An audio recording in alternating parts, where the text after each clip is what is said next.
So the reason I put this video in here is because I want you guys to be able to slowly watch all the portions of the handstand. So as you'll see in some future videos, we always start our freestanding handstand with a lunge start position. That gives us a little bit of momentum to kind of kick up into that handstand. It's very important that you don't rush or kick too hard. It's all about control during this in order to kick up to a perfect handstand and not lose our balance and fall over. So I go into this lunge position. My arms are already beside my ears. I'm already kind of starting to press up as if the floor is already there. I'm going to kind of slowly go into that lunge, hands to the floor position. My one leg is going to start to come up based on the momentum from the lunge. And then my other leg is going to slowly come to meet it. Nice and controlled here. It is in slow-mo, but the way I'm able to kick up is by control. So really focus on keeping everything nice and tight. At the top of my handstand, once both legs are met, I'm really pressing through the floor. My fingers are nice and wide, really gripping kind of into the floor as if there's, something to grab onto. My ears are pretty covered by my arms. My head is just slightly forward so that I can kind of just see my thumbs a little bit in my eye gaze. My legs are nice and squeezed. My glutes are squeezed and my ribs are slightly tucked just a little bit, even though you can't really see it with my shirt on. So I'm activating my core. If I can stress this enough, it's to squeeze every single muscle in your body when you're doing a handstand hold. As I start to come down, I'm going to bring one leg at a time, nice and controlled, into kind of a split handstand. It doesn't have to be held for long, but one leg at a time, nice and slowly. One will come to the floor as the other one starts to come down. I'm going back into that lunge position. My arms are still nice and glued to my sides of my head, and as I'm coming up, I'm finally finishing nice and tall in that first starting lunge position.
To measure where you need to start in order to kick up to the wall, you will lay on your stomach, arms shoulder width apart, hands against the wall, pressing through the wall as if you were in a stacked handstand position. You'll have somebody place a line or some type of marker at your hip bones, and then one at your ankle crease. So if you look in the picture, you can see where mine are. Once you have your measurements, we are going to kick up to the wall. Your back foot, depending on comfort level, you may have to play around, is going to be on the back line. Then you will step forward with your opposite leg. I use my dominant side, which is my right. I will step to the next line with that side, and then I will follow through into my handstand. My arms are up against my ears, which is shoulder width apart, and I'm already kind of pressing into tension as I start to go into that lunge position and to kick up into the wall. When you're done, you will come back down in the same positioning. So one foot will come down and then you will land with the opposite foot. Each one should be at each of those lines just as if you started.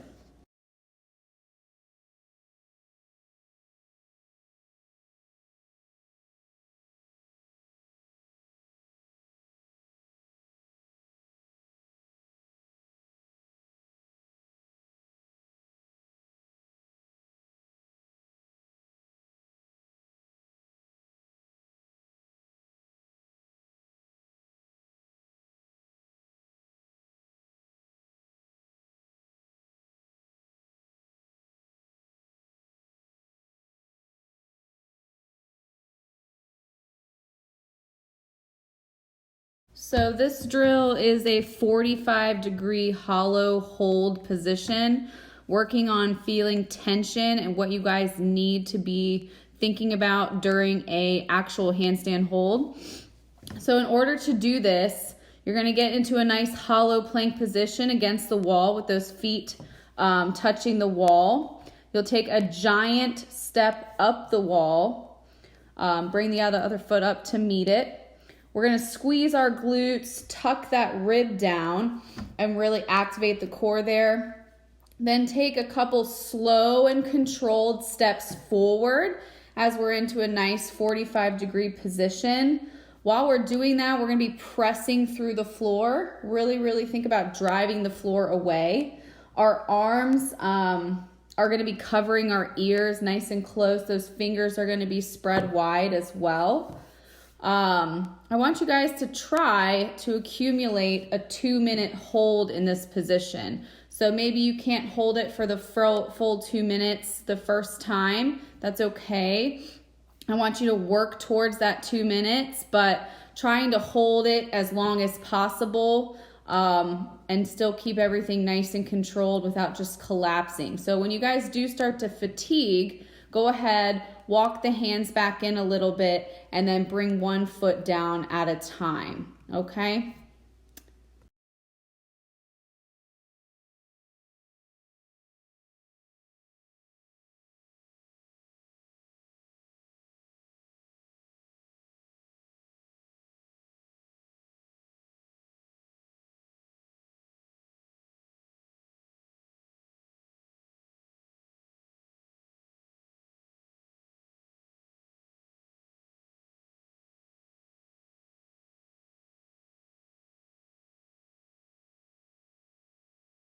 So this drill, the tuck handstand balance, is to learn how to control our bodies through mild and slight weight shifts. This is important for handstand holds as well as handstand walking in the future, as we need to be able to control our bodies when we're shifting weight through our hands.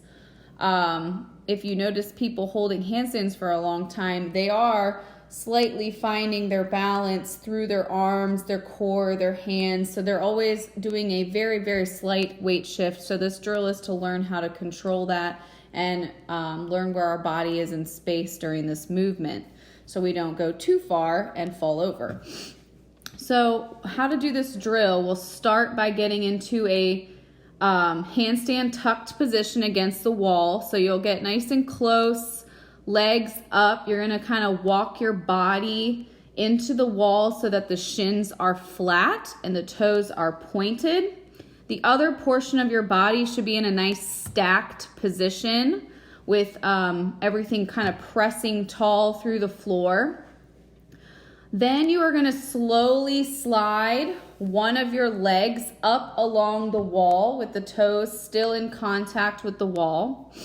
After that, you will then slowly bring that leg over your body and find your balance as your weight shifts into a more weight-bearing position. We will then take our opposite shin off the wall, again, slowly shifting and pressing weight towards our mid-palm and fingers, always pressing tall through our shoulders.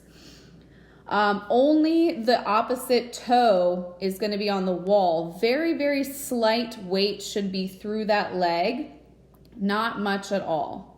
After that, I will slowly come back into the wall with my shin nice and flat again, and then I will bring that other leg back and slide it back down into that meeting position of that tuck, and then I will do the same exact thing on my opposite side.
The wall walk that you see on the left side of the screen is how you should always be doing a wall walk.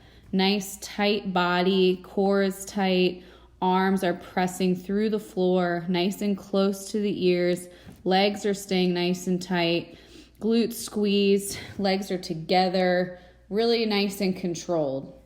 The one that you see on the right side of the screen is what I see a good majority of the athletes doing when they do wall walks.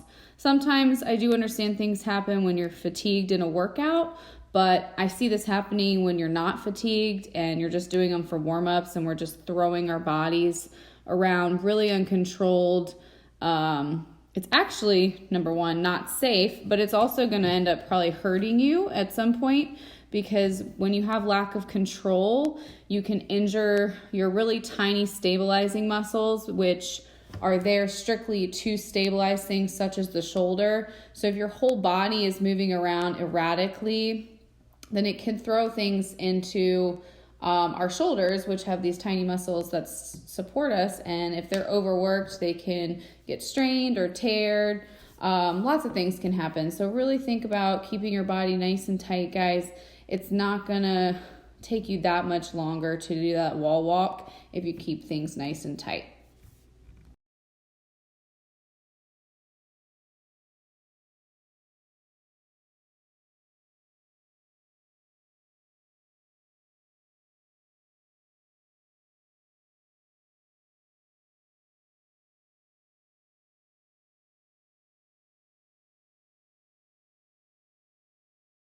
So our next drill is a wall walk into a handstand balance. As I addressed in the previous slide, really focus on keeping your body nice and tight during this wall walk.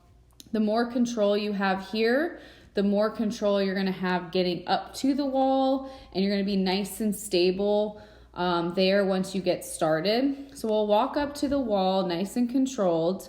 Hands are, shoulder width apart, fingers spread. Eye gaze is really towards those thumbs, really a 45-degree angle with the head. So that when we take the 1 foot away to try to balance, our head is in a nice stable position. So you'll notice in the video, I take a few seconds to kind of move my leg around through a couple different spots to find where my balance is. Once I get that, that's when I take my other leg off of the wall. the entire time I'm keeping my body nice and tight. My core is activated, my ribs are tucked down. I'm squeezing my butt and really, really pressing through the floor to kind of hold that balance. After that, I bring the feet back and then I slowly, controlled walk back down off of the wall. I want you guys to try to do this drill and try to maybe hold a few little feet off of the wall for a few seconds at a time while you're in the one position, and then come back down off of the wall. And as you get a little bit better, try to hold that position a little bit longer each time, really trying to find that body awareness and that balance.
For this drill, you're going to need a sturdy object placed against a wall, as you see in my video.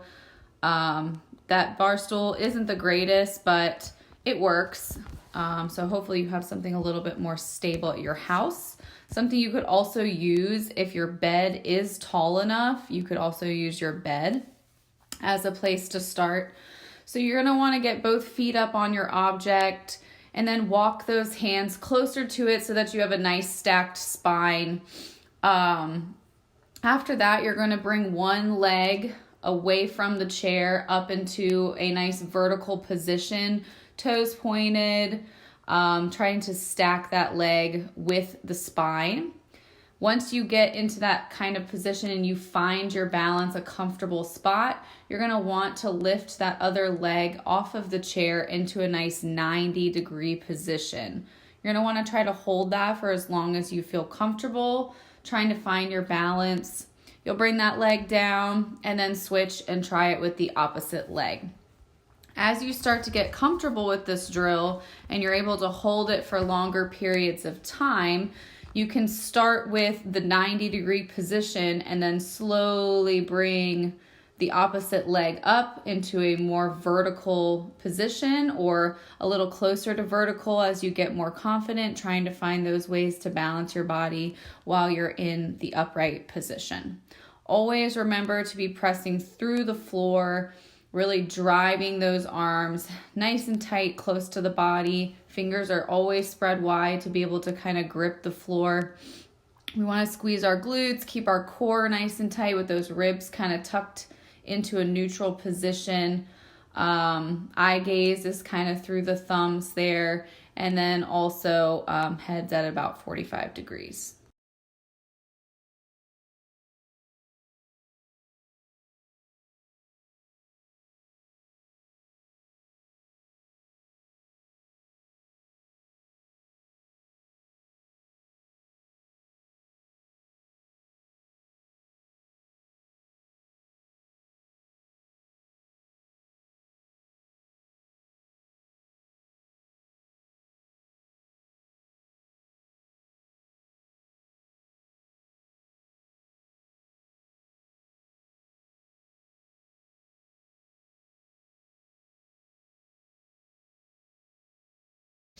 For this drill, I highly recommend using a box if you have one at home, or a nice sturdy bed, just something that's not going to move. At home, if you are using a box, you can set this up so that the box is away from the wall, and then you place your hands in between the box and the wall. That way, if you do lose your balance, you've got the wall to kind of catch you, as well as to be able to bring your legs back down to the box.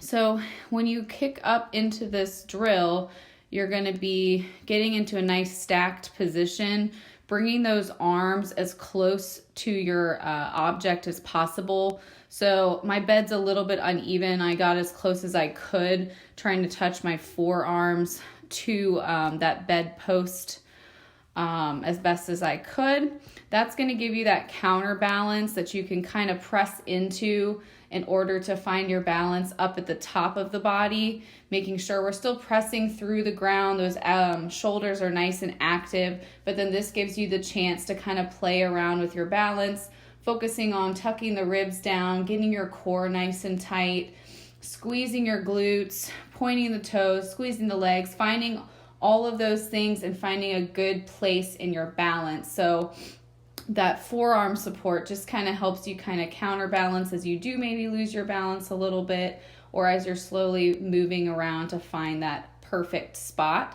Hands are going to be nice and wide spread for this as well, just like any of our other drills. Trying to hold this position as long as possible, really trying to focus on keeping the core tight. A nice goal for this maybe is to be able to hold it for a good 30 seconds to start. After that, slowly work up to a minute hold, minute and a half, 2 minutes, as you start to get a little bit more strength and endurance in those stabilizer muscles.